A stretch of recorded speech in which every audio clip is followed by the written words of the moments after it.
14 жасқа толған балаларға арналған.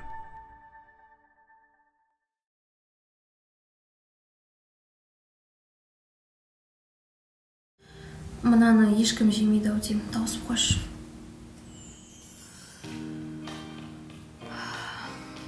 Әсем, дәріханаға барып дәрі әкелейін бе? Мен дұрыс түсіндім бе?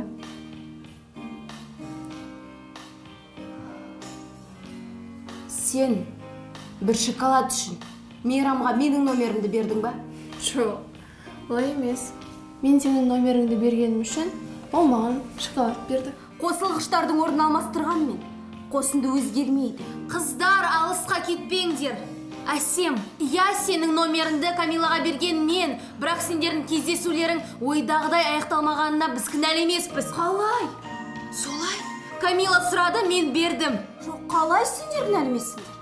Барлығына мына сендер кінәлісіңдер. Неге?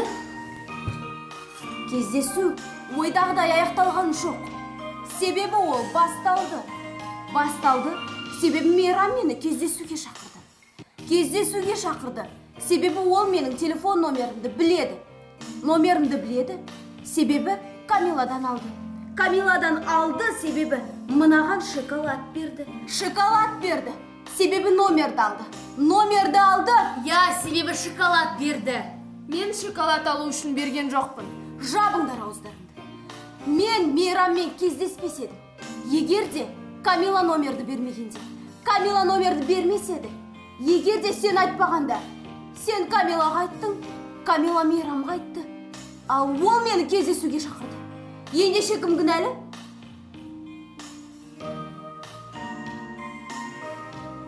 Әсем, қазір мен шынымен де дәріханаға барып дәрі әкелемін.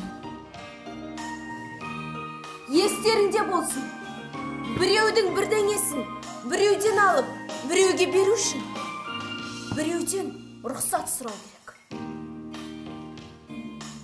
Ал мына шоколад менікі. Сау болыңдар.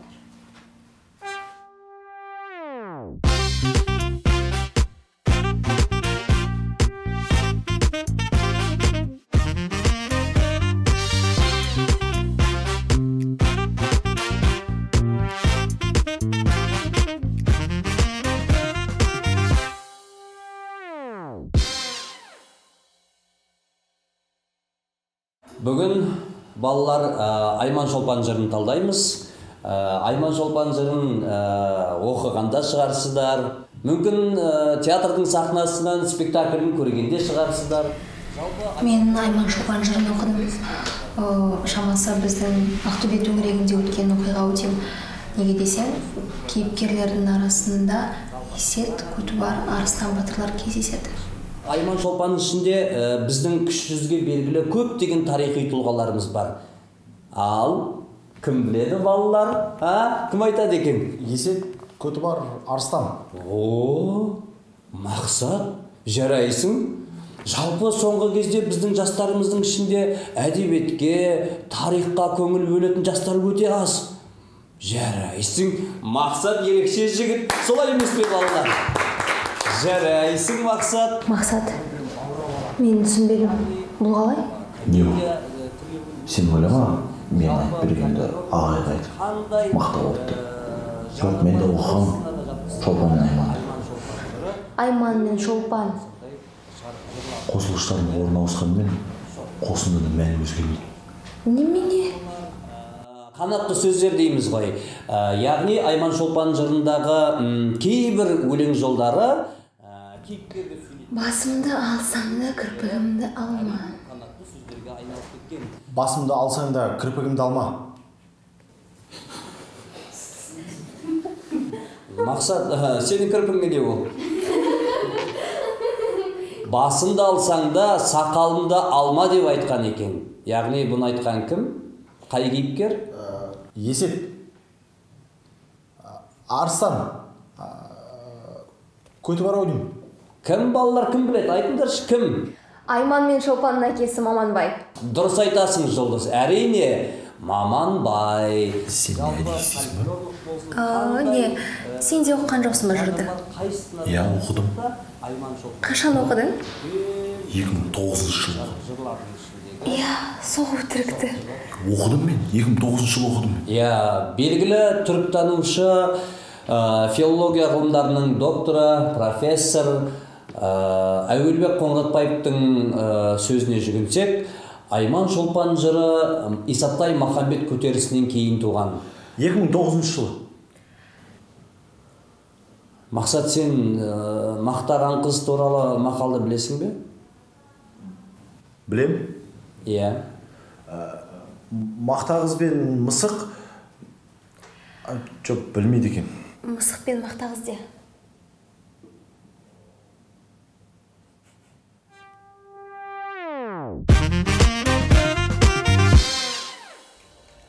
Қалай дейсің? Шын айтамын, дұрыс естімей қалдым.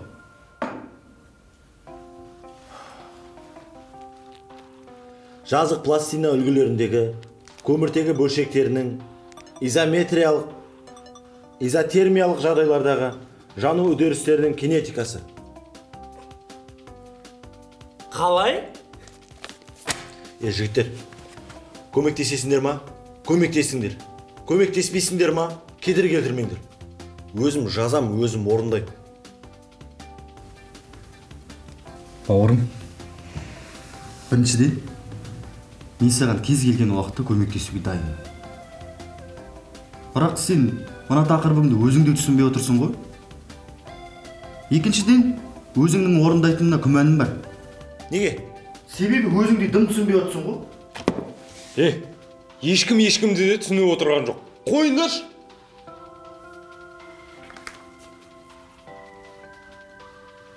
Мен бәрін түсіндім. Сендерден көмек сұрау бос әуре. Ал сен, досым, мен әлі дұрыс танымайды екенсің. Көрде тұр, осы тапсырманы өзім жазам. Орындай алмайсың дейін. Орындайым. Бәстесеміз ғой, орындай алмайсың. Орындасам не істейсің ал? Білмеймін, не істеу керек? Егер мен орындасам, сен сақалыңды алып тастайсың. Ал сен орындай алмасаң, түскі ас алып бересің. Келістік? Екеумізге де алып бересің онда. Сәттілік.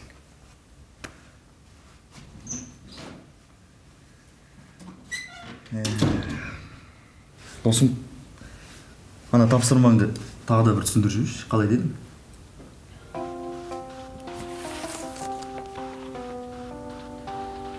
Жазық пластина үлгілеріндегі көміртегі бөлшектерінің изотермиялық жағдайлардағы жану үдерістерінің кинетикасы. Кәуаптың ба, әлде қуырдақтың ба, дәмі келіп тұр аузыма. Мен де сені сақалсыз түріңді елестетіп күлкім келіп отыр. Жарайды. Мен кеттім. Бар, ұйықтайын. Ертең сабаққа бармайын. Неге ертең бірде-бір сабақ болмай ма не? Болады.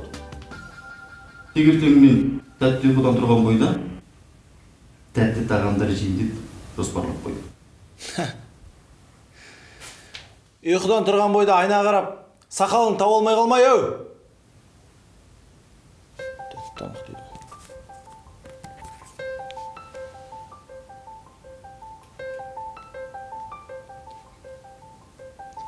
Алло, қалайсың жан? Мен де сені сағынып кеттім. Не ғой, универде үзіліс кезінде кездесейік. Сен көмегің қажет болып тұр ма? Мен де сені сүйемін. Жақсы, сау.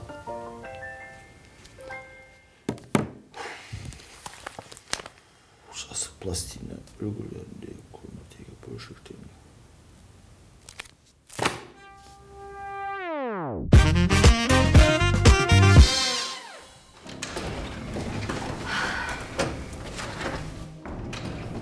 Сәлем.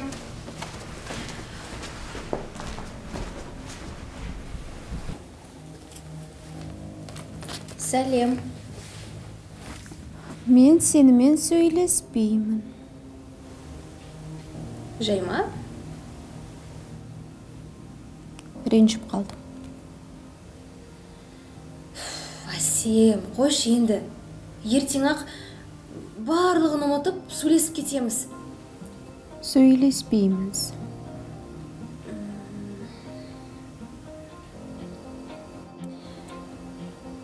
Мүлдем сөйлеспейміз бе? Мүлдем сөйлеспейміз.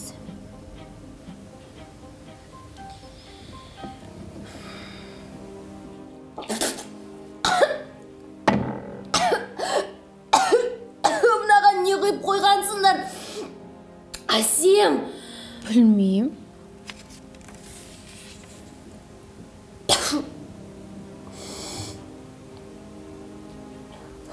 Мына ыдысқа дұрыс шай құйылған. Ал мына ыдыста не? Айттым ғой, сөйлеспейміз деп.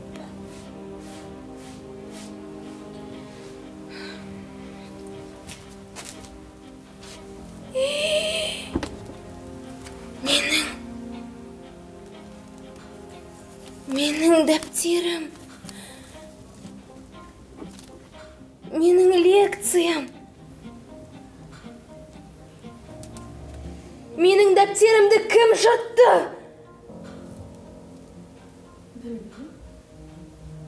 Әсем!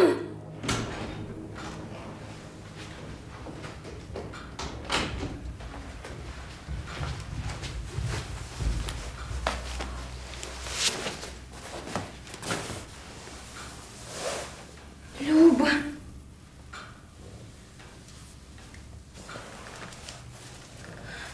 Менің дәптерімді кім қиып тастаған? Білмеймін, мен таңертең сенен бұрын шығып кеттім ғой. Әсем, мына бөлмеде сенен басқа ешкім де болған жоқ. Сөйлеспейміз. Қыздар, не болды? Жұлдыз екеуміз бүгіннен бастап ендігі ешқашан сөйлеспейміз деп екі жақты меморандумға қол қойдық. Не деп тұрсың, Әсем? Мына сен сөйлескің келмей тұрған. Мен саған не істедім, Әсем? Шыныңды айтшы, не болды саған? Сөйлеспейміз.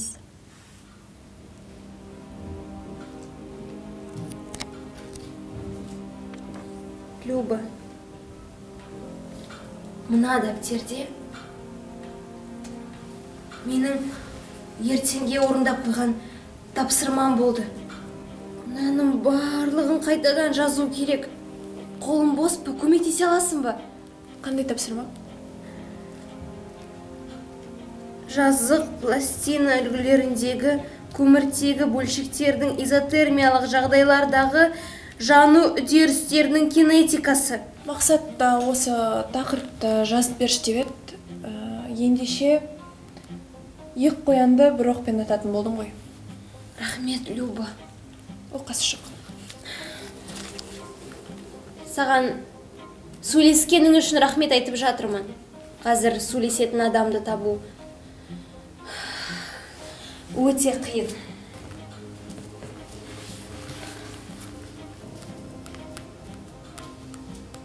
Әсем, Жұлдызға неге ренжідің? Сөйлеспейміз. Мәс саған. Мен де қара тізімге кіріп кеттім бе? Сөйлеспейміз.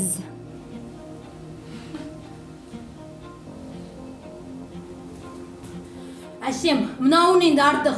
Ашуыма тиіп болдың. О, сені мен енді ғана сөйлескім келіп отыр еді. Бірақ сенің айтқан сөздеріңді түк түсінбедім. Айтпақшы, түстерің бүлініп қалыпты ғой, жуып алсайшы.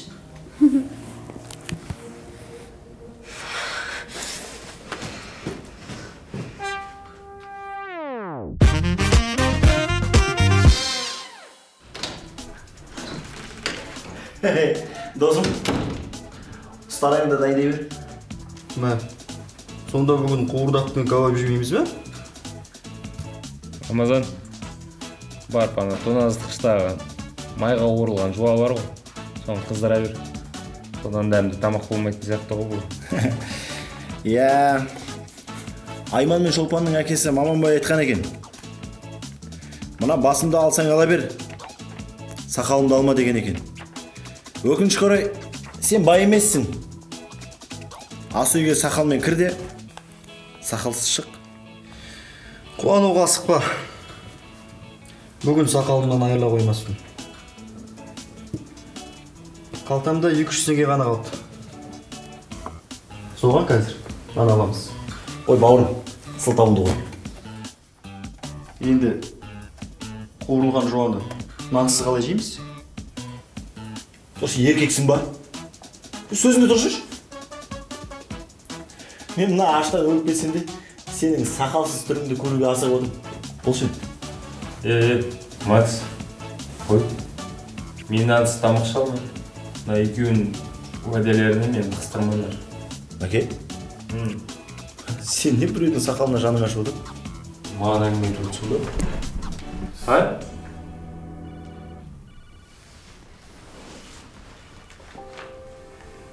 Алло. Сәлем. Ешқандай жоспарым жоқ. Жай ма? Жарайды, келем. Міндетті түрде келем. Рамазан,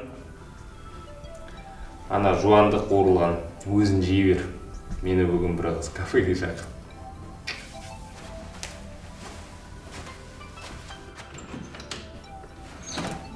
Айтпақшы, уәденде тұр. Мана 200 теңгені ана аты қалай еді? Ұстара. Ұстаранды алды, ана сақалымды алып тұр.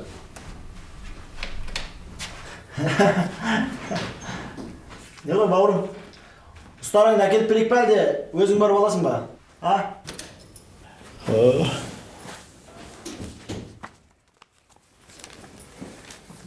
Қуырылған жуа жейсің бе?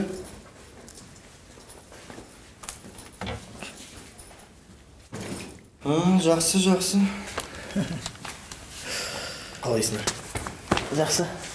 Ішіп жатсың. Жеңіс, саған сиқыр көрсетейін ба? Қандай сиқыр? Рамазанның сақалын көрдің ба? Иә. Енді көзіңді жұмда, ішіңнен 150 жеткенін санаш, Рамазанның сақалын жоқ қылып жібер. Люба, әлі көп жазу керек пе? Сонына жақындап қалдым. 1-2 парақ ғана қалды. Әрі кетсем, 15 минутта аяқтайтын шығарым. Көп рахмет саған, Люба. Бір күні мен де саған көмектесем. Менің де дәптерімді біреу жыртып тастаған кезде ма? Люба, сен менің телефонымды көрмедің бе? Қоңырау шаш маған тауып алайын.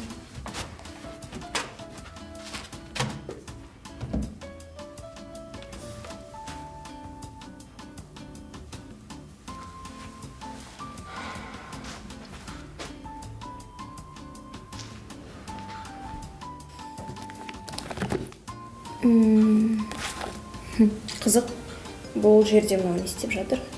Есіктің қасына қойған сияқты. Жақсы. Қыздар, мен көп ұзамай келем, я? Шашып қалдым. Жақсылау отырып шай ішкім келіп тұр. Шай ішетін болсаң, абайлап іш. Тісіңді жуатын болсаң, пастаңды мұқият тексеріп ал. Және дәптерлеріңді адам баласы таппайтын жерге тығып қой.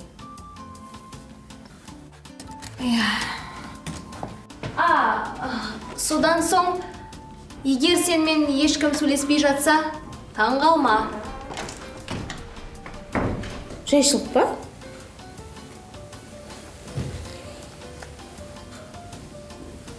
Ерке, Саған бір өтініш айтсам, орындайсың ба? Айтып көр. Мен Жұлдызды ренжітіп алдым. Енді қатемді өтеу үшін оны кафеге шақырғым келіп отыр. Бірақ мен шақырсам ол келмейді. Сондықтан сен оған қоңырау шалып, бүгін кешке біздің кафеге келші, жеке сөйлесейік деп өтірік айтсам.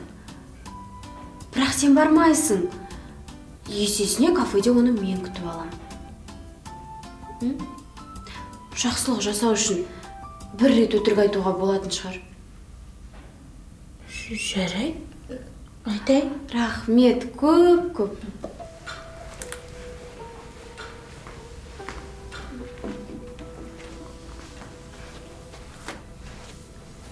Бұл не? Жұлдыздың ертеңге дайындаған тапсырмасы.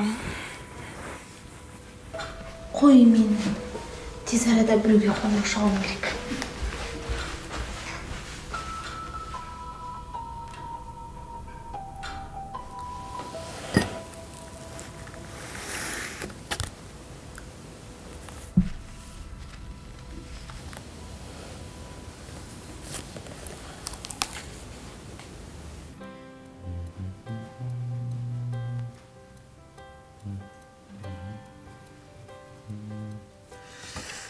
Сәлем.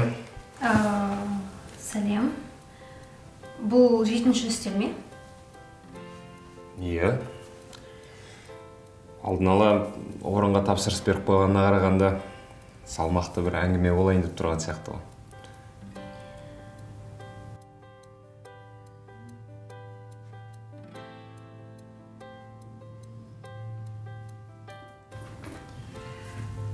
Бәрі жақсы ма? Иә, бәрі дұрыс. Тек...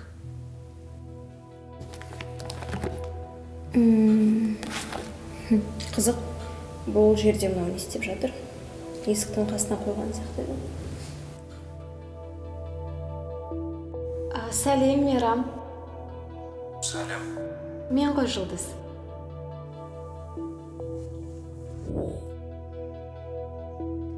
Иә, қалайсың? Жақсы, өзің қалайсың? Жақсы. Бүгін кешке қандай жоспарларың бар? Ой, ешқандай жоспар жоқ.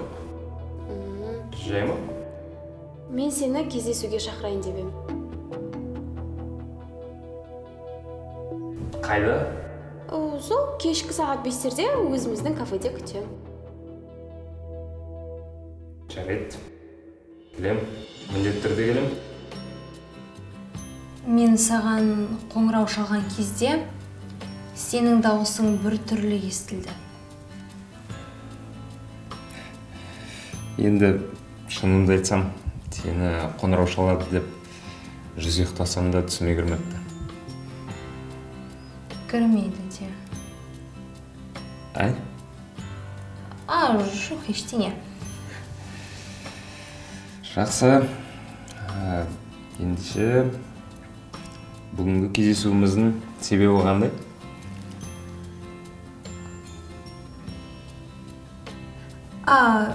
Есіңде ме? Сен бірнеше рет менің телефонымның номерін сұраған болатынсың. Иә, есімде. Ендеше саған сұрақ. Сен номерімді жай ғана сұрадың ба? Бұл жалғасы бар телехикая ма? Егер әңгіме тек қана номермен шектелетін болса, онда қайта берейік.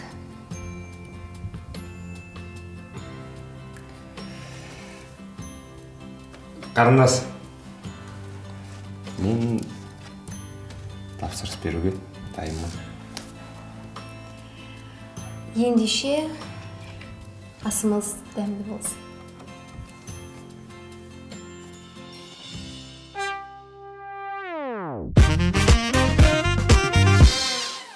Сонымен, мен сендердің орындаған тапсырмаларыңды тексеріп шықтым. Кімнен бастайын? Өте жақсы орындағандардан ба? Әлде өте нашар, немесе өте нашар орындағандардан ба? Апай, Өте жақсы орындағандардан бастаңызшы. Жарайды, Жұлдыздың сұрауы бойынша өте жақсы орындағандардан бастайын. Өте жақсы орындаған Мақсат. Орнынан тұра ғой. Мен сіздің жұмысыңыздан бірде-бір қате таппадым. Сол үшін сізге еріксіз қол соғам. Құтты болсын. Отыр. Ал басқа оқушыларға орташа деген баға қойдым. Тек Жұлдыз ғана өте нашар деген бағаға лайық болды. Апай, қалайша? Соны мен сенен сұрайын деген. Қалайша? Тапсырманың тақырыбы қалай? Жазық пластина үлгілеріндегі көміртегі бөлшектерінің изотермиялық жағдайындағы жану үдерістерінің кинетикасы, апай. Дұрыс. Ендеше сен неге мал шаруашылығы бойынша статистикалық көрсеткіштерді қалыптастыру әдістемесі туралы жазғансың? Мен не түсінбедім, апай. Мен не түсінбей таң қалыптым, Жұлдыз.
Не стопаемся, на исполню. Ашем, наунинде артық. Ашумаки, бол. Да что такое, елки-палки, девчата, заберите. Жамина, сколько уже не могу смотреть фильм. Жарасайын ғасалым, жарасайын ғашығым, жарасайын